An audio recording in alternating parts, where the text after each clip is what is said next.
Hello everyone, welcome back to our new blog. আশা করছি সবাই তোমরা খুব ভালো আছো আর আমিও ভীষণ ভালো আছি।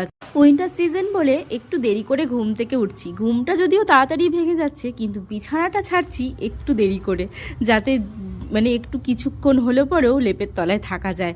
তো যাই হোক, তারপর লেপ থেকে বেরোনোর পর তো মজা, সারাটা দিন জল ঘাটো আর জল ঘাটো। সত্যি আমাদের মেয়েদের কোনো শান্তি নেই জল থেকে। জল আমাদের পিছন ছাড়ে না, জল ঝাঁটা আর নাতা, সারাদিন এদেরকে নিয়েই তো আমাদেরকে থাকতে হয়। কি তাই না? ঠিক বলেছি তো, বলো তোমরাই।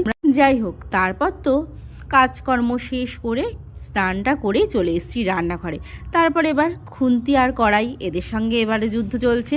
তো যাই হোক, রান্নাবান্না বলতে শুরু করেছি আজকে লাইলন টিকা মাছ দিয়ে হচ্ছে কালো জিরে ফোড়ন দিয়ে একটু আলু বেগুন দিয়ে তরকারি। তো তোমরা কে কে ভালোবাসো এরকম তরকারি খেতে জানিও কিন্তু কমেন্টে। তারপরে ওইদিকে তরকারিটা চাপিয়ে দিলাম, তরকারিটা চাপিয়ে দিয়ে চলে আসলাম এখন ছাদে, একটু রোদ পোয়াতে পোয়াতে শাকটা কাটা যাবে। রান্না করছি আজকে বেতো শাক। তো এটা কিন্তু মাঠ থেকে একদম টাটকা কচি কচি বেতো শাক।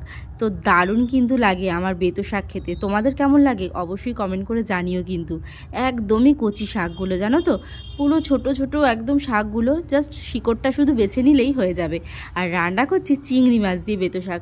আমি কিন্তু এই ফার্স্ট টাইম চিংড়ি মাছ দিয়ে রান্না করছি। একজনের মুখে শুনেছি চিংড়ি মাছ দিয়ে নাকি বেতো শাক রান্না করলে খুব ভালো লাগে খেতে, তাই আমিও ভাবলাম একটুখানি করে দেখাই যাক।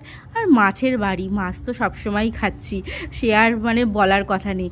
যাক, পাতে একখানা লঙ্কা অবশ্যই চাই। বসে গেলাম খেতে। তোমাদের কেমন লাগলো ভিডিওটা অবশ্যই